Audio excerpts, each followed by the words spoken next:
this situation happens, this scenario occurs, and just because you haven't been getting enough sleep, haven't been on your game as far as things you normally do, something that normally wouldn't bother you now bothered you, Yes. right? And yeah. that acknowledgement alone can kind of help you move away from that. Yeah, right? absolutely.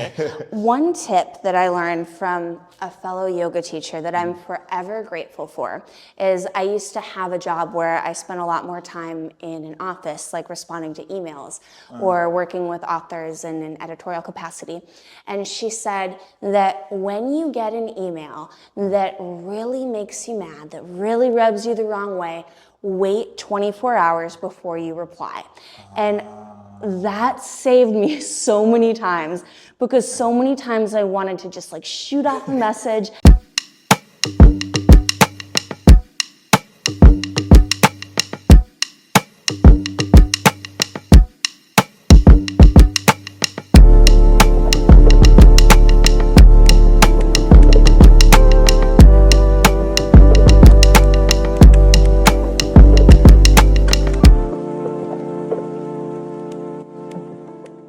Yo, thanks for locking in and welcome to Jyim Life. You are here with Jyima, holistic health coach, personal trainer, and I am here with... I'm Kat. I'm a yoga teacher, personal trainer, Pilates instructor, and author. And we are going to be talking about mental health and wellness and physical activity. Let's vibe out. Yo, Kat, I have to tell you, today's topic I'm insanely excited about because it's something that's very important to me. I mean, to kind of set the table for the conversation, I'll have clients come in, right? And let's say they've left from a hard day of work or they just got into a fight with a friend, a family member, and they come rushing in and they're ready to work out. A lot of times I'm like, just go walk on the treadmill for 5 minutes, get centered. Even if you're late, it's cool. It's better that we do a calm 20 minutes than a stressful 45. Totally, right? yeah. And I don't think enough times within fitness and wellness that we emphasize how much just setting the table for your workout as far as being in a good mental space is so important. Right? Absolutely. Yeah. And you were telling me before when you worked with a trainer, kind of similar. Yeah. So during the pandemic, I worked for the only time in my life that I worked with someone virtually. Like I work with clients virtually, but myself, I hired a trainer and we worked together virtually. And one thing that he really honed in on was your mental health has to be your priority because once that's in place, then everything else kind of comes together. And it's been having that as kind of my primary operating mode. I've really seen that to be true again and again, like how important that is. Yes. And we'll start back with our stretches. So we'll go with the side bends. And to give it a more, I guess, practical sense in relation to day to day, it just gives you enough energy. Yeah, right? Oh, absolutely. So now if we even take and use a metaphorical reference in terms of athletics, right? In regards to everyday life, any sport I play, it doesn't matter how good I am in the beginning. If I can't keep it up, it doesn't matter, right? Yeah. So the same thing in life, whether it's going to work or dealing with relationships, no matter how effective you may be for 2 minutes, 2 days, if you can't keep up that level of effectiveness, then it's going to become ineffective. And that's directly related to you not being stressed out. Exactly. Right? Yes, absolutely. Do you have any tools that you use to kind of, before it leans, to kind of decrease stress or? Oh, so many. Yeah, I mean, breathing practices are a big one for me, for sure. Breathing practices from yoga and from other modalities too. But then also myofascial release is a big one for me because a lot of the time when I'm really stressed, I'll start to feel it in my body. I'll feel, usually in my neck, my shoulders. I might even start to get a headache, something like that. And then I know from experience that usually if I use my massage balls, if I foam roll a little bit, that even before workout too, like that can really set the stage for coming in from a more grounded, centered place. Oh yes, for sure. It's funny, I just got, and I think it's tough finding whether it's a lacrosse ball, whether it's a tennis ball, whether it's one of those foam roll balls, finding that in myofascial release for anybody who's not familiar is just the practice of finding the insertion point of the muscle and causing that muscle to relax, right? So whether you have a foam roll ball, whether you have a foam roller, lacrosse ball, follow that muscle until you find the joint, place it right there, trying to get that muscle to relax. What I think also may be accompanied with that is just the practice of just kind of being in tune with your body as well. Yeah. Right? Exactly. And even getting to know your breath, because I know right away if I'm like digging in so hard that I can't breathe, it's not doing any good. Right. It's funny, I use that as much as I can, especially for me. I tend to get tightness in my hamstrings and my IT band. So practicing myofascial release before workout, after workout, or just spending a day, right? Yeah. Where I'm just taking like a day when I take 30 to 45 minutes and just find different parts. Yeah, one little trick that I always tell people to start with is even just like the soles of your feet for 1 minute. Like take a tennis ball, whatever you have around the house, set a timer for a minute, roll around on the sole of your right foot, then switch, and just start with that. And even just that little bit, because it targets kind of the whole back line of the body and fascia and everything, can make a big difference. Oh yes, oh for sure. I take this one stretch and relaxation class at this yoga studio, and we spend a good amount of time where it's just rolling out your feet. Nice, I love that. Yeah, that's it helps tremendously because there'll be, and you know what I'll do even sometimes is replace a workout with it. Oh yeah. Right, so let's say I plan to go for a hard work on a Sunday and say, you know what, I'm gonna replace this with a recovery day, which is important. Yeah, it's a great thing to do for yourself on recovery day for sure. Yeah. So are there any other tools that you use to kind of like manage stress, mental health? Meditation, definitely, big Okay. one. Yeah, and for me, something that's always caused me a lot of stress because I have ADHD is the ability to focus. Like I remember when I went to college, I was so scared that the classes were gonna be so long and I wasn't gonna be able to pay attention. And I just thought, I don't think I can do this. I can't be in a classroom for 3 hours. How does anyone do this? Of course, I was a dance major, so it wasn't a lot of sitting still. But that's actually what kind of brought me to try meditation, was to help with that focus. This is huge. I want to lock in Yeah, that. So totally. you diagnosed with ADHD, okay, and of course it was intimidating to be in long college courses. Yeah, Right, yeah. classes. So you started meditating. Okay, and then go on. Yeah, and so, but that was like a big cause of stress. So not only could I not focus, I was stressed because I couldn't focus. And what I found really helpful for me was meditation that had kind of some external stimuli, like a walking meditation, or a meditation where I tap my fingers, or there's like a yoga tool called the mala, which it's like beads that you kind of thread through your fingers as you meditate. Okay. So having something that can bring me back to my body, that can give me a sensory experience in that meditation has been really helpful.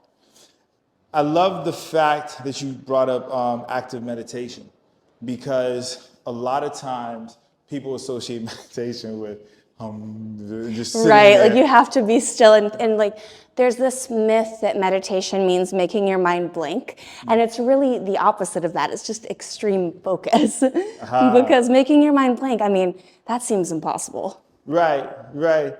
And also too, it could just be counterproductive, right? Because now you Yeah. spent an hour just fighting with your brain. Yeah, exactly. An hour and you got nothing And then you're from even it. more stressed than when you started because you feel like, oh, I didn't even meditate right. Right, this is bullshit. Yes. Yeah, that's funny. For myself, just throwing the gloves on and hitting the bag for about 30, 45 minutes yeah. has always been phenomenal for me. And just because for that 30 to 45 minutes, my mind isn't on anything. Yeah. Right? Exactly. Like, it's versus trying to make my mind blank, it's just there with the task at hand. Yes. Oh, that's so true. I have a little seated elliptical and a desk treadmill when I have to do desk work. And I sometimes just like alternate between those two. And that makes me a lot less stressed when I'm doing my desk work. Ah, okay. I like that one. Yeah, or actually to credit my dad, when I was little and I would get, just like kind of cranky like a little kid would, or just annoying like a little kid would, he'd always say, go and run around the block a couple of times. And then I would, and it'd feel better. And you felt better? Yeah. I love that. And so this helped with the ADHD? It did, yeah. Okay. Moving anything, and then just kind of having that sensory experience of meditation helps a lot for me. Nice. I know everybody's different. Yeah. Yeah, and I mean, even if it's trying it and making a variation of it. Yeah. Right? Yeah, oh, that's so true. Yeah, there are so many things where there's like traditional mantras that people will learn in yoga, and they're like, that just doesn't feel like me, that doesn't resonate with me. And so I'll say, well, like, what's a word that does? Maybe it's peace, maybe it's strength, maybe it's balance. Okay, well, just focus on that. Or my husband, he's really silly. He does a lot of like improv comedy. Okay. He said, can I focus on the word ham? I was like, if you want to, sure. And so he literally is there sometimes meditating. He's like, ham. I'm like, I don't get it, but great, amazing. I'm glad it works. That's funny. And I guess it's really just finding that thing that kind of occupies your mind until your mind is able to release everything else. Yeah, exactly. It is huge. And then you can move on to the rest of the day with everything. Mm-hmm. Now, I'm sure with you working with other clients, has there been any time when you've had like challenges in getting them to a place of like peace and being centered to do the work?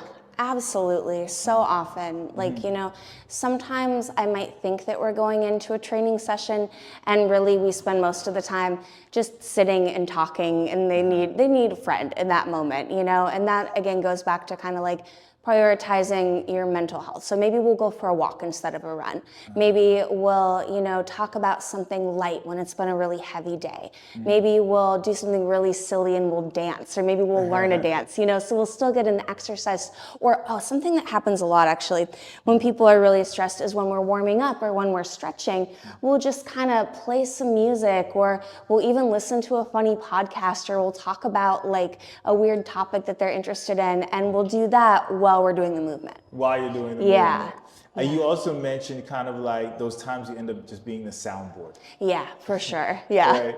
I remember one time I was with a client, and they talking about them going to see their therapist, and they told the therapist at the beginning of the session, I'm just going to talk. I don't want any feedback. I don't want you to try and fix my problem. I just want to talk.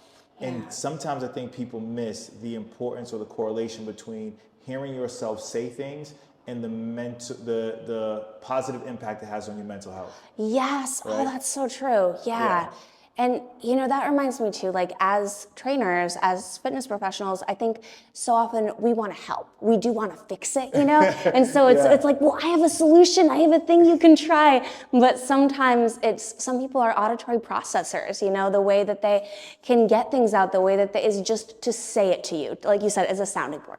Exactly. Yes. Yeah, and I mean, I think also too that could help the people who have those people who have issues or problems or challenges, and they have people in their life that when they express themselves, the person feels like they have to fix it. Yeah. It helps them to kind of probably communicate to the friend or family member, like, hey, listen, I'm just going to sound off.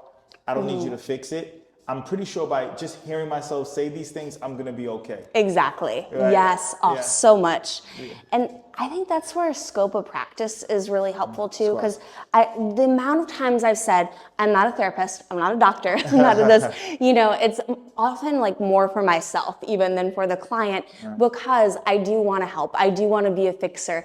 But remembering that sometimes the very best thing I can do is just my job. Just give somebody someone to move with, someone to talk with, someone to hang out with, someone to take you to a different environment outside of whatever those stressors might be, and that's really valuable. Yeah, and it contributes to the consistency, right? Yeah. So it's like just remembering, like if it's more about the hours than the intensity of the workout. Yes. So if there's, of course we have 7 days in a week, and out of those 7 days, you can only get 2 30-minute workouts that are super intense and you're burnt out for the others. It's better to get 7 20-minute workouts that you're able to get to the next day. So much. Yeah, because the time helps so much more.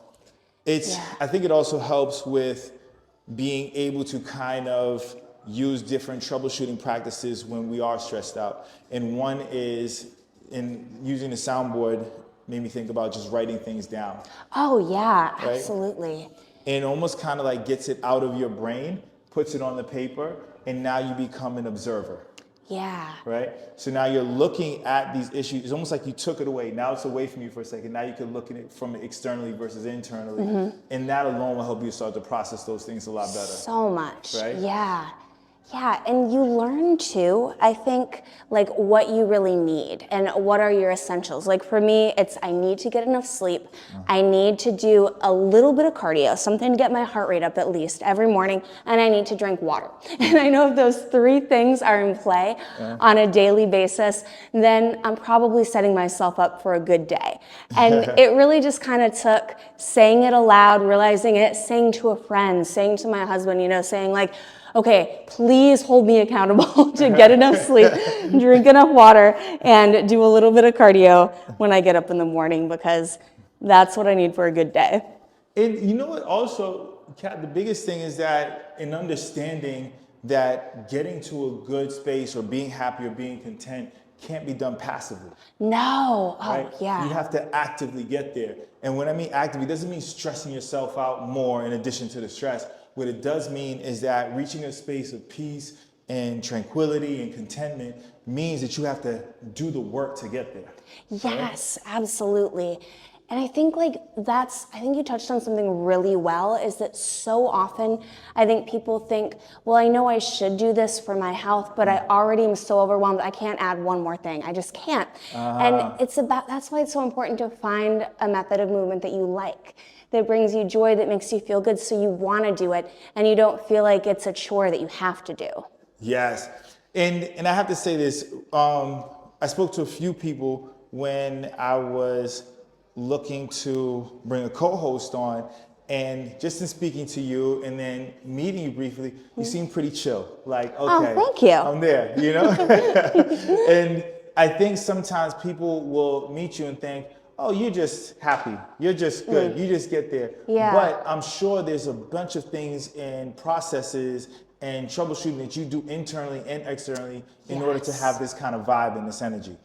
All the time. Yes, absolutely. I remember one of my coaches in high school, he used to say, I'm going to just call you happy girl because you're so happy all the time.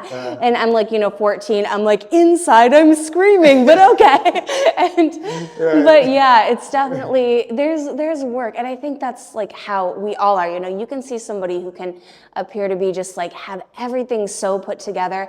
And then, you talk to their best friends, you talk to their family, and you're like, oh, they're human just like all of us. Yeah. And we all have to find those tools and those things that help us be the person we want to be. Yes.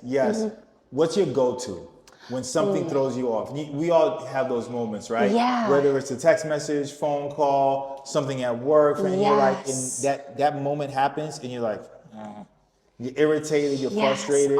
What's your go-to in that moment? In that moment, like my reaction, right away, is usually to text or call someone that I'm really close to. Someone who I know, I can just say, like you said, I don't need solutions. I just need to say this thing that I'm really frustrated about, and I'm gonna say it. Is that okay? And my mom is so good at that. Honestly, I don't utilize her as a resource enough because I'm as a soundboard. Yeah, as a sounding board, exactly. Because she's not, I know some people's moms or parents or whoever, like they love to give advice, and my mom has never been the advice giver unless you ask for it, which I so appreciate, because she'll just say, even if she has a solution, she's like, is it okay if I give you a solution right now? And usually I'm like, yes, because she has good ones, but yeah. It's usually those people who hesitate to give it have the best ones. They do, right? Yeah, they do. It's funny for me, I'm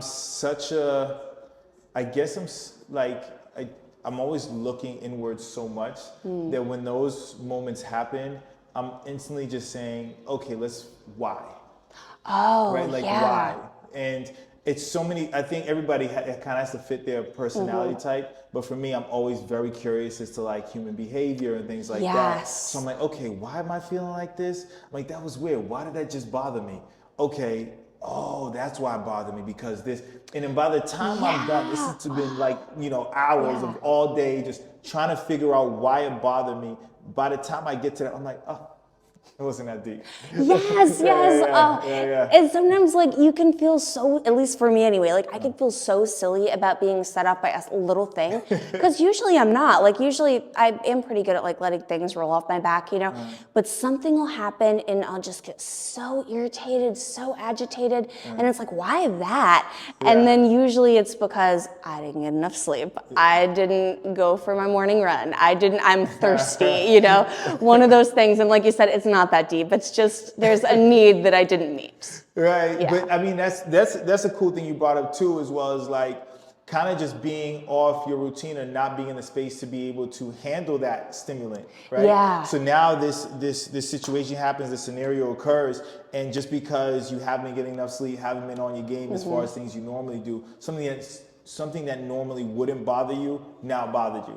Yes. Right? And that acknowledgement alone can kind of help you move away from that. Yeah, right? Absolutely. One tip that I learned from a fellow yoga teacher that I'm forever grateful for is I used to have a job where I spent a lot more time in an office, like responding to emails or working with authors in an editorial capacity. And she said that when you get an email that really makes you mad, that really rubs you the wrong way, wait 24 hours before you reply. And that saved me so many times because so many times I wanted to just like shoot off a message. And then when I gave it a day, I'm gonna set them in their place. Oh yeah, exactly. And then I give it a day, I sleep on it, I maybe craft a response in my head. Half the time I'll go back and read the message and realize, oh, that wasn't even what I thought it was. I totally misunderstood that. And so kind of giving myself that pause, that's my rule, unless it's like an emergency, which so far that hasn't come up. If I get a message that really makes me mad, wait 24 hours. Wait 24 hours. I love that. Really love that. You know, it's funny, I've done that a few times, not intentionally, right? But there's been certain times, whether it's an email, whether it's a message, and I think my latest one is we had just moved out of a location and I was going back and forth with the former landlord about our deposit, right? And in my position or my perspective of the situation, they didn't take the time to go through the space, right? It was just quickly like, blah, blah, blah, blah, you owe this much. I mean, wait, we didn't even look. So within that interaction, I would get an email that said certain things, and I would read it, and I'm like, that's not true. And I'm ready, and then it was one day where I was like, don't respond. Do not respond. And then the next day I was like, you know what? Okay, and I was able to say it in a way that, which is the other side, in a way that they understood, right? I was able to articulate my side and kind of have an understanding for theirs. Oh yeah, absolutely. Yeah. It's amazing what a difference, like really, I mean, it's just like advice as old as time, but just sleeping on it can really have. Yeah, just taking that time. And we have to remember too, I always say that like our emotions in regards to our mental health, they are very strong and they come out with a high level of intensity, but they tire out fast as well. Oh, that's good. Right? Yeah, that's good. So sometimes when I feel upset or I feel agitated, I'm like, I'll give you a minute, you're gonna go away. Yeah. You know? Then we got the hinges, and then the side raises. Yeah. So you just give it a second, right? Like times I give it a minute, I'm like, okay, then you'll be fine. But then it also helps us to realize that if 2 or 3 days go by and you still feel strongly about it, then it's something that you need to address. Exactly, that's true too. Yeah, then you know it's really important. There's this thing that I always hear spin teachers say whenever I take a spin class, whenever you're going up like a really heavy hill, they'll always say, put a little more on, it's only temporary, it's only temporary. And there are so many times in my life that I've like tapped back into that when it has nothing to do with the workout and something's hard, something's stressful, just it's only temporary. This isn't going to be forever. Just stay through it. It'll be over. Life is change. Yes, very true. I mean, it applies to so many things, whether it's like the burn, like as far as like a workout you know you want to get through, whether it's a situation that has you agitated, it's like, okay, it's only temporary.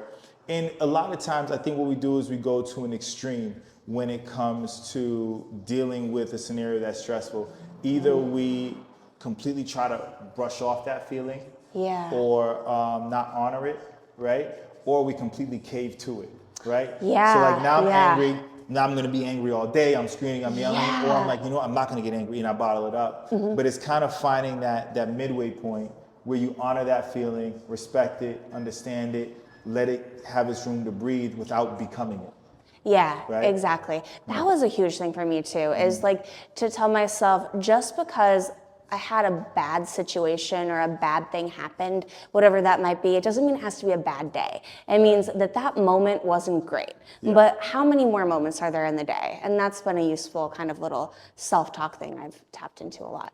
Yes, yeah. It's important. And then it goes back to just like energy, right? So we wake up in the morning, we're only given a certain amount of energy, right? Yeah. And when we allow that stress to kind of take us over and then impact our mental health, it's gonna take away from our interactions with other people. Yeah. Right? It's gonna take away from our productivity, from whatever we're doing, our passion, whatever it is. Oh, right? that's true. So that's why yeah. it's so important to kind of put that into perspective. You know? And to ask yourself, like, is this what I want to use my energy on? Like, is it worth it? Right. Yeah, totally. Right. We practiced this thing with when I was working with one of my guys with boxing. It's called little wins. Right. So all that means is start focusing on the things that you can do that make you feel better. Right. that. So now if we're there and he's not grasping a combination, let's say we we're throwing a combination, has a bunch of different moves in it, or what can, and I'm not getting it, right? Yeah. Or what can I do? Okay, at least I can make sure my balance is good. Okay, I can make sure I'm breathing. Okay. yeah. And then now what happens is those little wins help to become a little bit more infectious. And now it's like, now you feel better. Now you're able to get the bigger things. Oh, I love Right? that. So I think in taking that throughout the day and just understanding the importance of being in a good headspace and conserving your energy and your endurance is, if you feel off about something, we all have those little things that we know we're good at. Or we all have those little things that make us feel better, right? Yeah. And I'm not talking about watching, a TV show too long, Right, or yeah. jumping on your phone. Like, no, whether it's, an exercise move you like, whether it's a book you like, whether it's something you're good at as far as like a puzzle, whatever it is, Yeah. right? You find that little thing that you're good at to give yourself a little win. Yeah. Oh, it's like a little, like, I guess that's what a little dopamine hit is, honestly. Like, yeah. Right. One thing I'll say to people in yoga class a lot in the beginning is I'll say, think of something that feels good today. Like, what part of you feels good? What in your body feels especially open or especially strong? And then near the end of class, I'll ask people to think of something that they did that they were proud of, even if it's, coming to class or whatever it is. Think of like one thing that makes you feel good that you did. And to see the smiles on people's faces, it's like, so cool. Of course, because sometimes we forget about it. Yeah. Right? It's funny how like that one scenario situation can have you forget about all the other good things that happen. I love that. I think just as much as having like those physical check-ins, you have those mental check-ins, those emotional check-ins.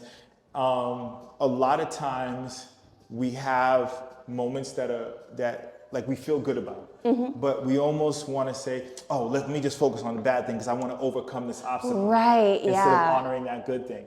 And taking those moments, whether it's a yoga class or whether it's just, right before you go to sleep, just take a moment and glance on the day and all the little good things that happen. Absolutely. Right? Yeah. Sometimes I like to use like affirmations too, especially when I wake up. And I used to think that they were so silly and so pointless, but then one day I was like, okay, I'm gonna try it. And it helped. And so I still have my affirmations that I go to. And the really cool thing is I used to, and I think that I hear this as common with people who have ADHD, because like when you're a kid and you're always getting in trouble, you feel like, I can't do anything right. I just like always mess everything up. And then you kind of get in that loop of negative self-talk. And so once I started using affirmations and just saying positive things, not even necessarily about myself, but just to myself, I realized, that negative self-talk, it went away. Wow, when did that happen? So I think that can be a good tool too, even if it seems silly. Oh, for sure. Do you ever find yourself getting in trouble as an adult? Right? Yeah, sometimes. And I'm speaking in regards to the ADHD, and I'm saying it because I have a few friends that deal with it as well. And you know what I mean by getting in trouble as an adult, where it's like, listen, I didn't do this on purpose. Yes. Right? Oh, yeah. It's usually something like if I'm like in a facility and I forget to like shut down, or I forget to like turn off my mic, or maybe like replace a battery or something.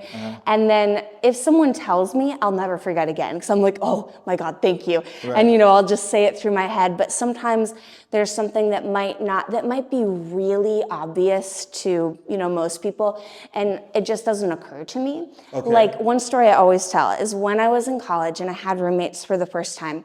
For whatever reason, no one ever told me to rinse the toothpaste after I brushed my teeth. And I realize that's like kind of gross, but Okay. I guess like my mom always was just like, oh, there's toothpaste in the sink. All right, I'll rinse it out. Okay. So I would brush my teeth, This is so good story. So you didn't, so nobody told you rinse the toothpaste in the sink after you brush teeth. Okay. Yeah, so I knew to brush my teeth, but I didn't know I was supposed to do that. And I remember my roommate, one of them, because I had 3, she left a note on the sink, and it said, hey, whoever is not rinsing your toothpaste after you brush your teeth, please do that. It's really gross. And that moment I was like, I know that was me, because I didn't know that was a thing you did until this very moment. And I've, for the past however many years since college, there's never been a day where I haven't done that. But it's just kind of like, somebody has to tell you, because you don't know what you don't know. Right. That's funny. So I'm sure you see that note. Now this is cool though, in a sense where it's okay, you see that note, you know that there's certain things that you have trouble remembering. You also know that there's not a thing that you knew. But instead of you taking that and making it more a chance to be defensive, right? Or a chance to, so you never went to the roommate and says like, hey, I don't know. Oh no, I was like, that will never happen again, and hopefully everyone will forget this ever happened. That was my go-to. Which I think a lot of times we don't take, so it's having a proper system in place, right? When we're dealing with mental health and stress and troubleshooting stress, it's having a proper system in place, breathing, checking in with yourself, using a soundboard, but also what I'm hearing from you is almost like accountability as well. Right? Absolutely. And maybe taking the edge or tension off of account. It doesn't mean like, oh, I'm a bad person. It's like, no, you know what? If I just look at what I can do, then that will take off the stress of me feeling like helpless. Exactly. Right? And something that I try to remember a lot is that I'm like talking about emotions, going back to that, like I get to have my emotions. My emotions are valid. I can feel what I feel, but I'm responsible for how I react. I'm responsible for how those emotions show up. So I'm allowed to feel angry, but it's not okay for me to like go up to my friend and be like, I'm mad, so I'm going to be mean to you today. No, of course not. I still have to, I want to maintain good relationships with people, and my anger doesn't need to make somebody else have a bad time, Right. Yeah. Has there ever been a time, and I'm sure there has, when you being in a bad mood or something kind of triggering you, getting upset, has kind of snowballed? Oh, absolutely. I'm sure. I can't even think of a specific, I'm sure I can in a moment, but yeah, I know that, yes. I know for me, I'm asking because there was a very particular time we'll go to the stretches, we'll go to the hamstring reach down. So we were trying to build this mobile app, and me and my business partner were dealing with a developer. And there was just a night where we just couldn't see eye to eye. And in the morning, I don't want to say obsessively, but continuously trying to think of a way to get this developer to understand what we were saying. Because it's almost like they were deliberately not understanding. But I was so caught up in that when I was in the session, which I'm usually like 99.9% of the time, really good at keeping track of like the person's form, what number we're on, all those things, that I just noticed that this person was down doing a move and I didn't correct one of their movements, right? And then they had said something like, oh, did I do that? I was like, oh, shoot, my bad, I missed that, right? Yeah. So now you have that situation, now snowball to the fact that you made a mistake, right? Then I could let that stress me out and then make another mistake, right? Yeah. So a lot of times we don't understand that if we don't get that initial one in check, and we'll go side bends, it could just snowball into the next thing, and now you just have a whole day messed up because you didn't make the concerted effort to let one thing go. Yeah, you reminded me of something that happened when I was doing a small group workout earlier this week. I had something happened where like I was concerned about like somebody had a question and it kind of threw me off, and just like I was really hyper focused on like addressing this one little thing that was probably not a big deal. And in doing so, I made everybody do twice as many reps on one side as the other. Are you which serious? is which is see? not the biggest deal in the long run, but I was like, I'm so sorry. I guess you got a bonus on your left side. But it was because I was distracted and I wasn't being present in the moment. And it like you said, it was that snowball effect. So, It's like, and now here's the crazy thing, right? Like if you don't catch it in that moment, now you're so apologetic to these people, and then now you're stressed out that you made them do two on one side, and that leads to something else. And I think we always have to remember that being able to choose not to let something impact us isn't for anybody else but ourselves. Yes, exactly. Right? Because it's funny, there's this one quote, one of my favorite trainers, Atta, said, he's like, when you're focused in being present, being in a good space, he's like, it's like driving a truck and a tire goes by the window, you can't look. Right? He's like, you have to stay focused in the present, right? And a lot of times you think, but the tire's there, but you looking isn't going to fix the tire, right? Yeah. It's like, okay, it's done. What happened, it is bad, as messed up as it may be, I still have to be in the present and kind of just do what I can about it instead of focusing on what's already done. Oh, I love that analogy. That's really good. Absolutely. It's tough to practice. It is. It's tough to practice. Yeah. And I think that's another thing that has to be emphasized anytime we're talking about reaching a space of like peace and contentment and happiness and addressing mental health, is that it takes practice. It does, yeah. Like anything, absolutely. And like, you just get better and better as you go. That's the beauty of life, is that it keeps going. It's long, hopefully. Right. And so the more you go, the more practice you get, and the more things, like I was just talking to a friend the other day about things that just seemed like such a big deal in high school, like the end of the world, if Right. And I'm like, why did I care so much about prom? Like it's not a big deal in the long run, but you only really learn what isn't a big deal through that trial and error and that experience.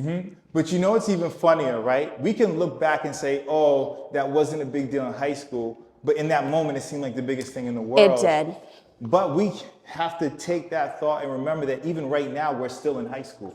Yeah. In that sense, right? Like not in the literal sense, but in the figurative sense, meaning like there are still going to be things that happen to us that are going to seem like a big deal. Oh, that yeah. 10, 15 years from now, we're going to be like, oh, it really wasn't that big. Yeah. Right? Which goes back to waiting. It does. Yeah. Absolutely. Yeah, I love that. And I think one of the biggest things, and there's so many different ways to address mental health and fitness and wellness and all those things, but just putting it in the very like pragmatic sense is that if you're not in your best mental state, everything else suffers. Yes, 100%. Everything else suffers. And whatever you're worrying about is gonna increase the chances of it happening if you're stressed out. So the best way to kind of, I guess, negate whatever thing you're worrying about is to get it to a space of peace, Yeah, and to, have those tools, have those go-tos, whatever they are for you. Oh, for sure. Oh, for sure. Well, thank you again for another great conversation. Yeah. And of course, we got to keep practicing these tools and understand that we're going to have our ups and downs with them. Absolutely, 100%. All right.